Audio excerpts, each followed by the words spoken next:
Mr. Ong Teng Koon.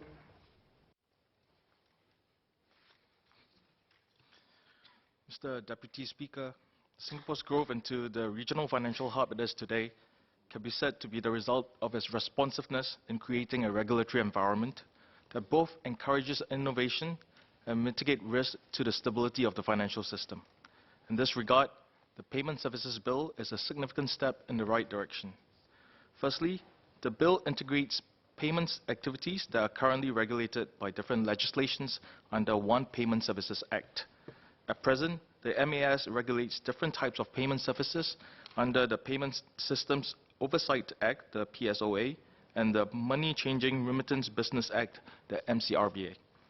These regulated services include operating payment systems, stock value facilities, remittance businesses, money changing services. The bill will reorganize these services under a new activity-based licensing regime into account issuance service, e-money issuance service, cross-border money transfer service, and money changing service. Providers of the 7 payment services prescribed in the bill will be required to hold a license based on the type of payment service that is provided. The considerable changes to the payment services landscape have brought business models that blur the lines between regulated activities. By combining the PSOA and the MCRBA, the bill streamlines these payment services under a single legislative framework.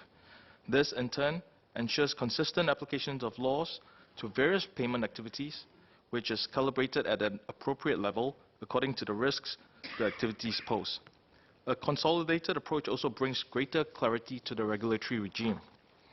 Secondly, the bill strengthens regulatory protection against risks and concerns that arise from previously unregulated payment services. The bill comprises 2 parallel regulatory frameworks. One, a designation regime that enables MAS to regulate systemically important payment systems for financial stability and efficiency. 2, a licensing regime that focuses on retail payment services facing consumers and merchants. The latter encompasses a wide range of new payment activities, which include domestic money transfers, merchant acquisitions, and the purchase and sale of digital payment tokens. These activities ought to be regulated to ensure adequate controls against money laundering and terrorism financing, MLTF.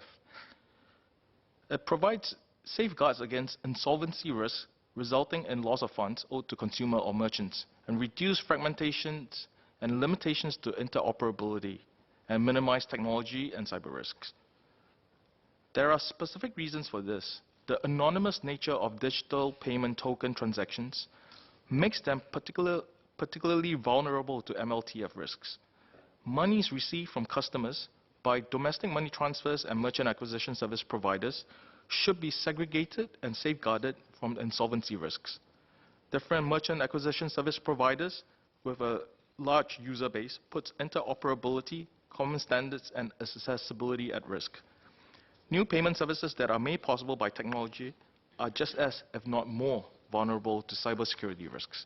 In this respect, the bill allows MAS to impose risk mitigating measures and requirements on licensees who conduct the activity that poses the identified risks.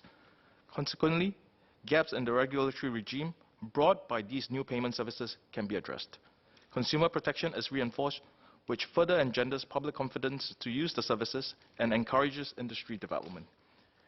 Thirdly, the bill provides MAS with the necessary regulatory flexibility to respond to changes in the fast-moving payment space.